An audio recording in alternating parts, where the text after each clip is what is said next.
Hi everyone. What's my intro? What's going on YouTube? Thank you so much for tuning in to this video. It's Friday, so that means today I'm going to be doing a quick video on the journey and then talking about my journey. And I feel cute today. Sorry. Anyway, so yeah, I'm currently at my job. I'm teaching.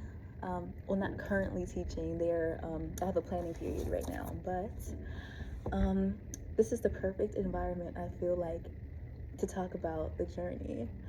And I'll start from when I started esthetician school, which I've graduated from now. But I did not believe in myself at all. I mean, I still struggle with it a little bit to this day, but not as much as before. When I first started, I was like, I do not want to be a business owner. Like, why do they keep talking about owning a business here at this school? Like, why?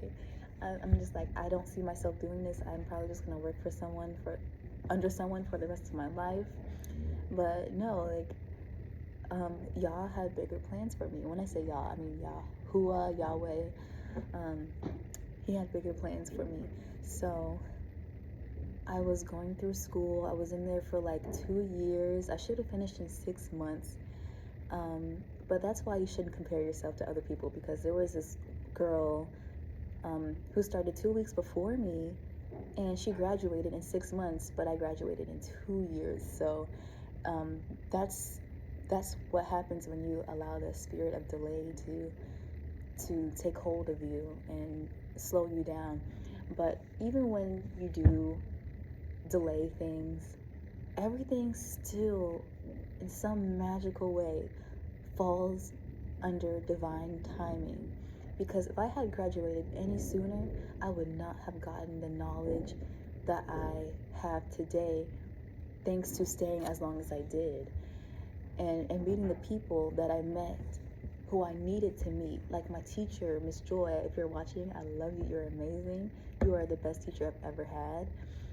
But literally, you guys, like, everything happens under divine timing. And no matter if it's good, no matter if it's bad, the Most High will always, always, always use it for his greater good. So during that entire time, I've been through several relationships, probably like 3 relationships. The first one, I was with him prior to getting into school, and it didn't really last that long. And every dude I date, it's like, I'm just like, this is my husband, this is whatever, like, and it's funny, because not every man you meet is your husband, you guys. It's not every man you meet is your husband. Not every cute guy you see is your husband, is going to be your husband. It's not going to happen. Next guy I dated, he was probably the biggest change in my life. Like, he came in like at such the perfect time, because he like helped me adapt my mindset, and he really was the start of me going closer to the Most High. Because you know how we tend to like choose relationships based on like previous traumas. Like the last guy I dated before him, he was like not that great to me, you know. I mean, he loved me, sure, but like it wasn't ideal, I'll say. And I chose him because I was just like, you're gonna help me. In my head, at least, I was just like, you're gonna help me get over him, and like, you're cute too, and you remind me of another guy I thought was cute. Toxic, I know. This is why this was like a long time ago, okay? But he ended up being one of the biggest parts of my life. He helped me to realize, you know, that I did want to remain abstinent, even though, yeah, I've made mistakes in the past that I still can't forgive myself for. It made me to the person I am today. Literally, when I decided to be abstinent, I feel like my life did a 360. We broke up, of course, because he was just like, yeah, no. And, you know, I felt guilty because I was just like, I should have, like, been abstinent before I got with him and all these things. And, you know, But you can't beat yourself down. You have to give yourself grace like the Most High gives you grace, for He is gracious and His mercy endureth forever, as the word says. His mercy endureth forever. Hallelujah. So that was one of the biggest turn points of my life. And from there, so much has happened in that relationship. I found myself more, like I gained more self-confidence. I became more spiritually aware of things, and I started reading my Bible like crazy. I mean, I was reading my Bible like crazy, especially after the breakup. This hurts, so I'm just gonna take that off. I have one in like a pirate. Anyway, so yeah, it was like, what was I saying? Oh, I was reading my Bible like crazy. I mean, that was the first time in my life that I was. Give me 1 second. Hello? This is the substitute.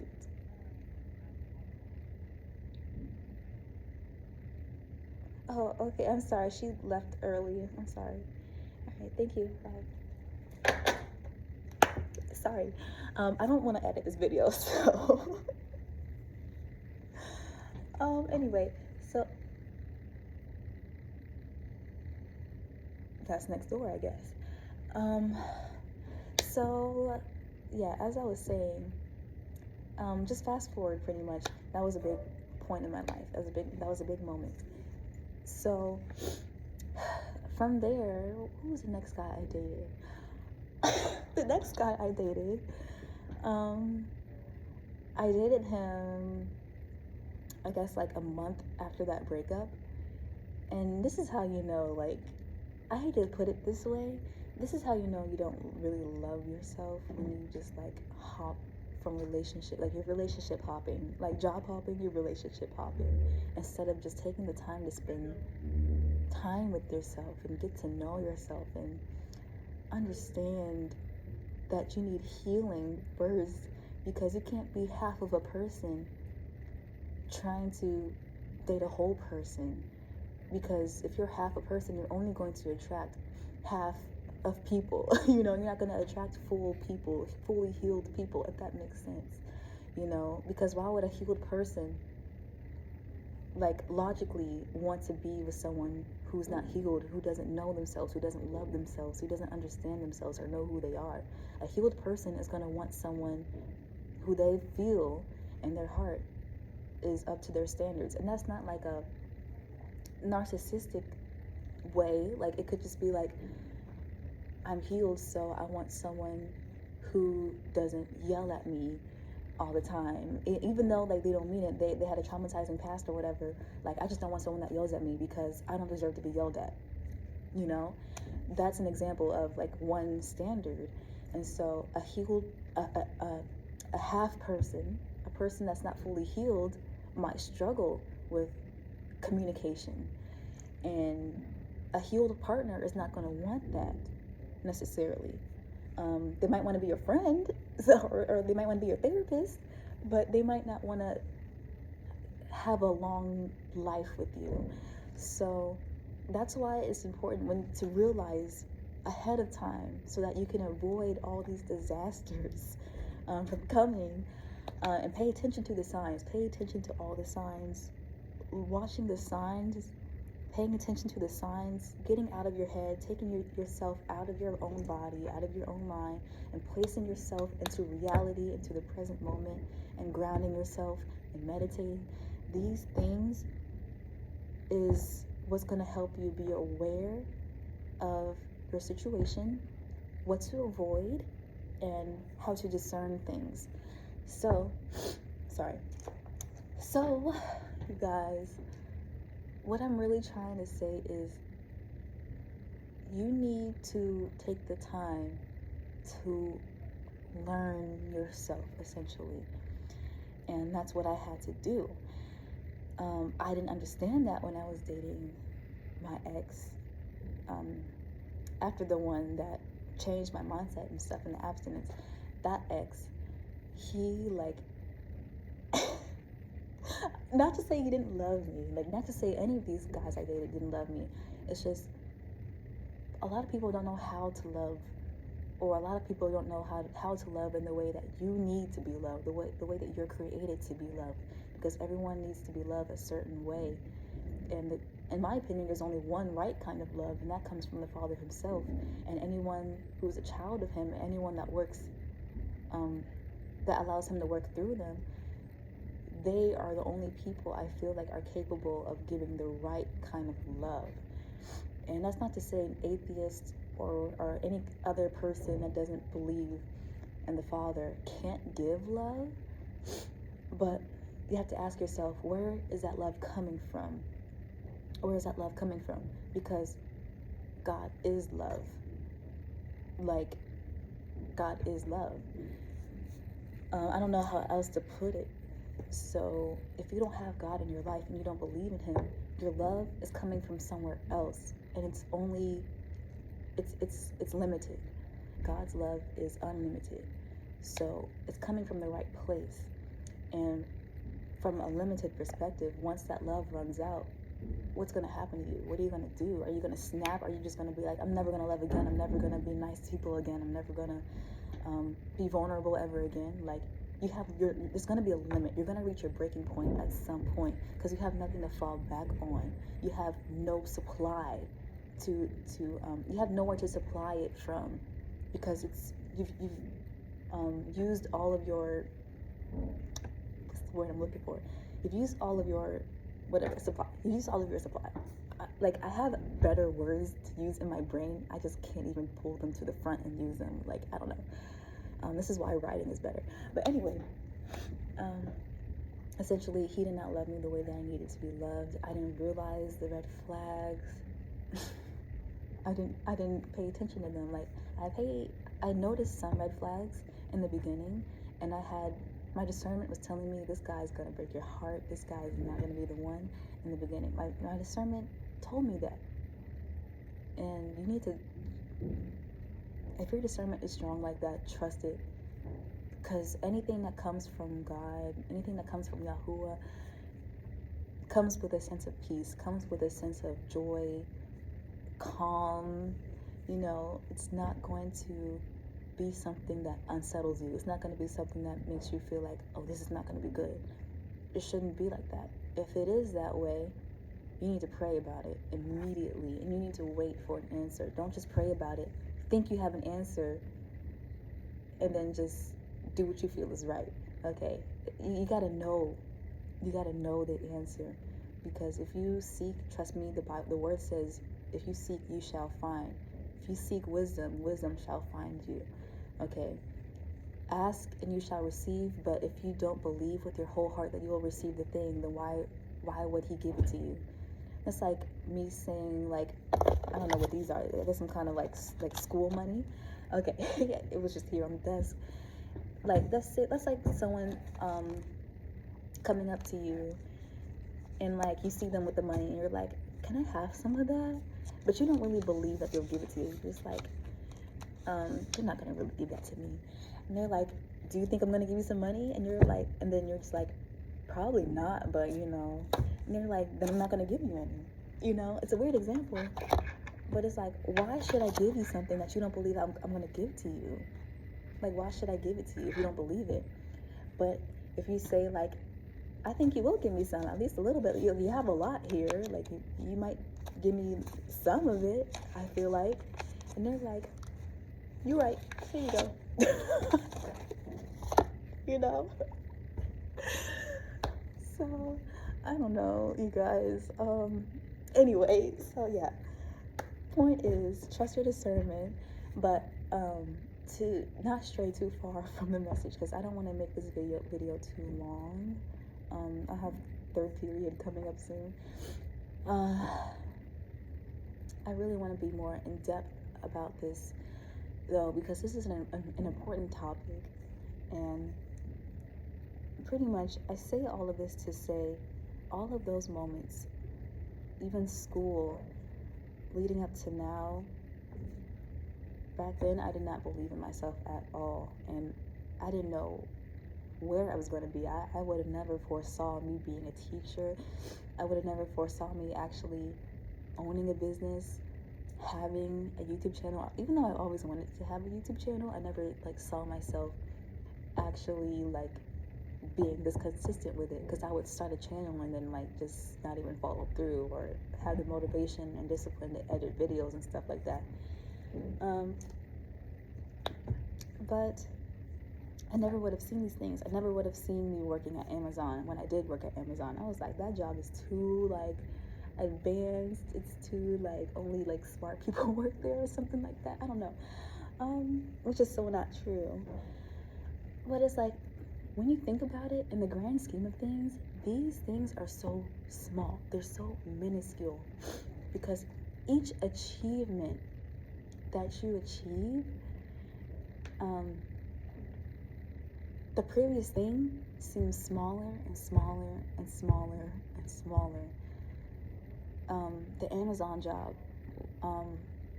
when I lost that job, which is, it's so easy to lose the Amazon job. They don't play, okay?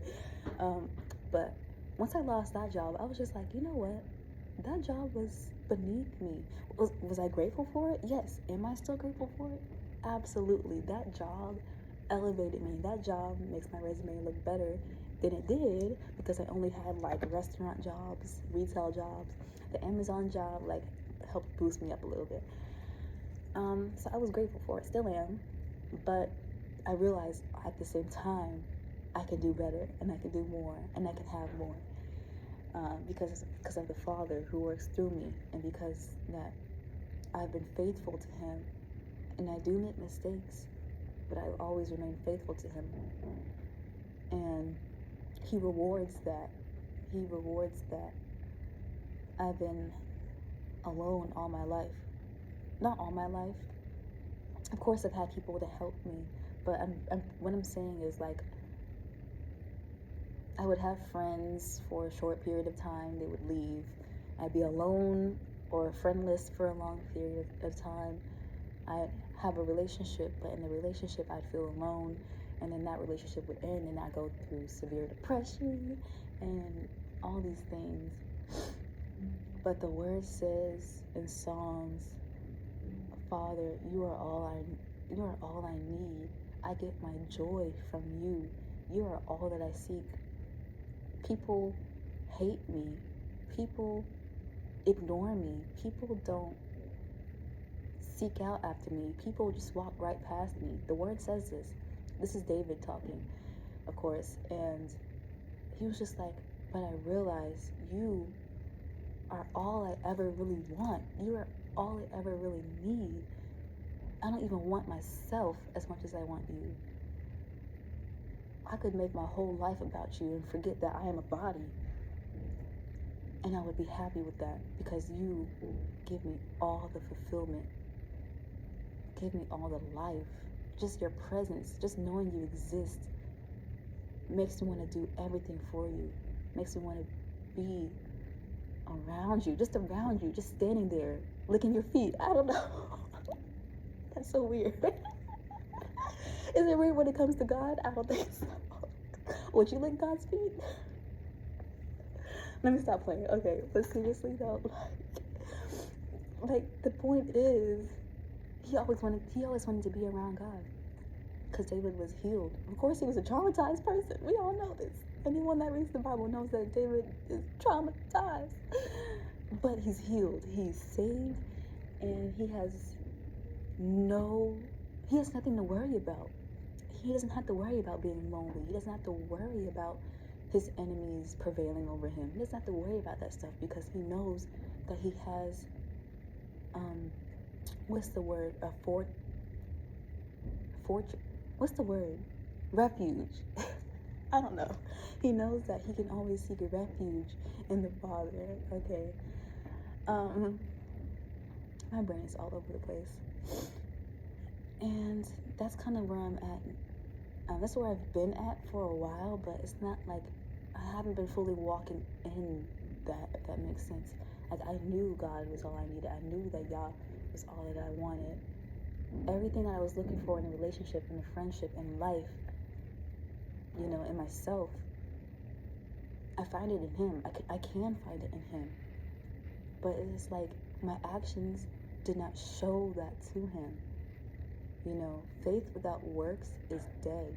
The word says faith without works is dead. You can say that we can get to heaven without works, but what does the word say? Does the word say you don't need works? Paul says something like, you know, you don't have to keep the law, but it is the faith that saves you. And what I really think he means by that is that I feel like he says, okay, no, not I feel like, forgive me, you guys. He says, does this mean that we should, you know, forsake the law and just forget about it and sin all day long because we are saved by, you know, faith? Absolutely not. You know, he says, like, God forbid. But his point is that even if you don't follow the law to a T and you make mistakes and you sin, you know, without being aware of it, like Romans, like I do what my spirit does not want to do, you know, like if we do those things, we're still saved at the end of the day, as long as we believe. But if we believe, we're also going to walk in what he says to do. If he says, thou shalt not kill, and you kill anyway, but you're like, oh, I'm saved by faith because I believe in God and I believe I'm saved, do you really think that's going to help you? That's being lukewarm. And if you're lukewarm, he's going to spit you out of his mouth, like the word says in Revelation. Why would you want to be lukewarm? Why don't you want to be hot? Just because you're saved, why would you not want to follow his laws? If you love someone, if you really love them, and you really obey that person or thing, you're going to do what they say. You're not just going to be like, oh, I believe that like you're a good person and I believe that you're going to save me from all my troubles in life, but you don't do anything they tell you to do. That's lukewarm. So no, you're not just saved by faith, okay? You need to be obedient to him. If he asks you to move, you move. You don't just be like, I believe you're going to save me anyway, so I'm not going to move. But he's telling you to move. Faith without works is dead. And you're going to be dead if you don't move, and he's telling you to move. So this is the journey. Stay in your word. Study to show yourself approved, like the word says. Study to show yourself approved. Don't just go to church and listen to what the pastor says. You need to study to show yourself approved. You need to do that. Not the pastor. The pastor can't do it for you, because on a day of judgment, you have to stand and take account for your own sins. You have to plead for your own life. Okay, in a way. You're not gonna be like, the pastor's not gonna be like, oh yeah, this person, they went to my church and they listened to my sermons. God's not gonna care. He's gonna be like, okay, but what did you do? And what did they do for them? Okay? This is the journey, y'all. And as I was saying, everything in the past seems so small. But when you think about it, like I said before in my first video, you can't, or was that the last video? I don't know. But you can't have the present, you can't have the future, you can't have the past without the things leading up to it. So there are things that lead up to the past, there are things that lead up to the present, there are things that will lead up to the future. So all these things that seem small, they add up to the bigger person that you're meant to be, to the walk you're meant to walk in this life. But also be aware that every small step is a big milestone. And you need to realize if you can do this thing, you can do even more. Every time you push yourself, every time you push your limits, every time you get out your comfort zone, you prove to yourself that you can do it and that you can do more. You show yourself that you can do more. You show God that you can do more.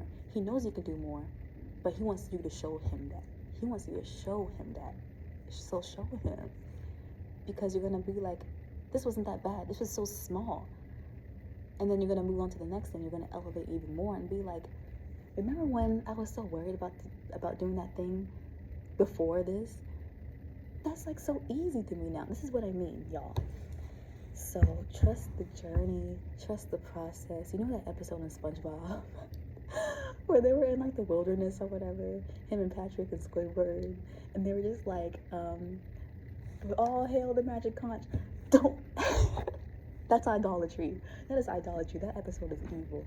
But let me tell you, like, put that self into like your relationship with God.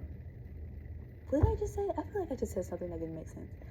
My brain is not working, y'all. I'm sorry. I didn't eat breakfast today, so, or drink water. So if I sound like I don't know what I'm talking about, forgive me, please. But no, seriously though, like they were just sitting there, and then like all of a sudden the plane's like, I think we're gonna crash, and we're like, we have to drop the load, and so they drop the load, and this food just comes flying from the air, seeming like it's from God. That episode is so symbolic. I'm telling you, everything is deeper than what it seems like. But anyway, the food falls, and then everything just lines up perfectly on the ground, and SpongeBob and Patrick are just like, and then when the last thing, I think it was like a little umbrella that fell into like the cup of juice, and they were like, literally, when you're going through trials and tribulation in life, this is what it means. This is what it means to trust the process. You'll just be there, right? Someone's like cursing you to your face, like, oh, you child of God, oh, your God's not gonna save you. You know, like they did the entire book of Samuel and Kings to the Israelites. You know, I feel like they're just like, and then when they beat their battles, when they prevail over their enemies, they're just like, we knew God did it, you know.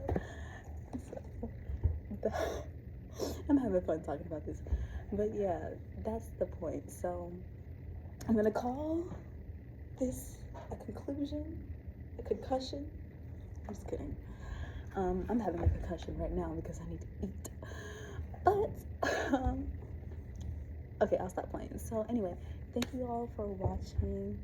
We have trust, we have faith, and we have Yahweh. My neighbor is probably like, what's she talking about in there? Yeah, but thank you for watching. I wish I could like pull out more scriptures. Maybe I'll put some in the description box to back up what I'm saying here. I hope this video made sense. But yeah, I don't want to leave, but I don't want to leave, but I gotta go. So thank you for watching.